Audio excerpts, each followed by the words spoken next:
রাজধানীর বিভিন্ন ফিলিং স্টেশনে কিছুদিন ধরেই জ্বালানির টানাটানি চলছে। কোথাও ঘন্টার পর ঘন্টা অপেক্ষা করেও তেল পাচ্ছেন না মোটরযান চালকরা। পাম্প মালিকদের বিরুদ্ধে রয়েছে নানা অনিয়মের অভিযোগ। তবে বিকেলের দিকে কিছু স্টেশনে তেল সরবরাহ শুরু হলেই পরিস্থিতি কিছুটা স্বাভাবিক হতে থাকে। গ্লিটারের টুইন লেমন ও অ্যান্টিব্যাকটেরিয়াল ফর্মুলা বাসনকে চকচকে জীবাণুমুক্ত করে আমাদের দেয় গ্লিটার গ্যারান্টি। সকাল থেকেই রাজধানীর বিভিন্ন ফিলিং স্টেশনে তেলের খোঁজে ঘুরতে থাকেন মোটরসাইকেল চালক সহ সাধারণ মানুষ। তবে বেশিরভাগ স্টেশনেই দেখা যায় তেল নেই। কোথাও আগের দিন সন্ধ্যাতেই শেষ হয়ে গেছে মজুত, আবার কোথাও 2 দিন ধরেই নেই কোনো সরবরাহ।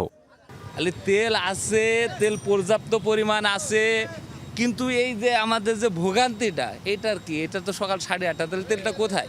আমার তৈল আসবে, তৈল আসার পর আমি ট্যাঙ্কিতে লোড করব, তারপর তৈলে প্রতিটা নজেল হাওয়া ধরা, এটা শেষ করব। তাতেও তো আবার আসার পরও 10-15 মিনিট প্রসেসিং আছে। ভোর 4:30 ঢুকছি আর সিরিয়াল দিছে। কালকে সিয়ারি খাওয়ার পরে আসছি, রাত 10টা বাজে তেল নিয়ে গেছি, তাহলে সারাটা দিনের রাস্তায় রোজা থেকে। এদিকে রাজধানীর আব্দুল্লাহপুর এলাকার একটি পেট্রোল পাম্প ঘিরে উঠে আসে ভিন্ন অভিযোগ। যমুনা টিম জানতে পারে রাতের অন্ধকারে আশেপাশের কিছু দোকানের সঙ্গে যোগসাজশ করে নির্ধারিত সীমার বাইরে মোটরসাইকেলে এবং ড্রামে তেল দেওয়া হয়। জানতে চাই ওই দোকানির কাছে। আপনি আমার সামনে কথা বলছেন যে রাত্রে আসলে আমি ফুল ট্যাঙ্কি ভরে দিব। এখন আমি আচ্ছা বলে হ্যাঁ ফুল ট্যাঙ্কি ভরে দিব, আমি চেষ্টা করবো এই করে দেওয়ার। এটা কি ঠিক কিনা? না, এটা ঠিক না। প্রথমে অস্বীকার করলেও পরে স্থানীয়দের সামনে প্রশ্নের মুখে এক পর্যায়ে তা স্বীকার করেন পাম্প সংশ্লিষ্টরা।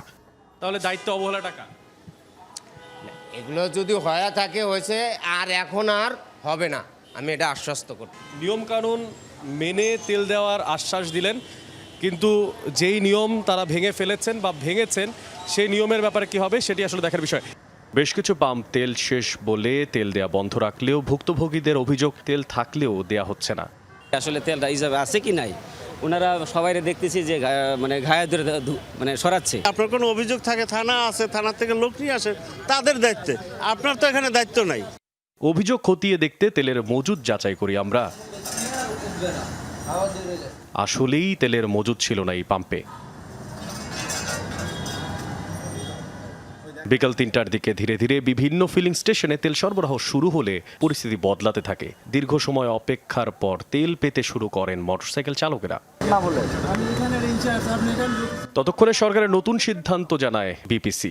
এখন থেকে রাইড শেয়ার করা মোটরসাইকেলগুলো শর্ত সাপেক্ষে 5 লিটার করে তেল নিতে পারবেন। সে খবর তখনও কেউ জানেন, কেউ জানেন না। এ নিয়ে তৈরি হয় পাম্প সংশ্লিষ্টদের সঙ্গে বাকবিতণ্ডা। কিসের 5 লিটার? পরে সরকারি সিদ্ধান্তের লিখিত কপি দেখাই আমরা। আস্তে আস্তে স্বাভাবিক হয় পরিস্থিতি। সিটারের নেওয়া থেকে আসলে আমাদের জন্য এখন ভালো, একটু চলতে পারবো।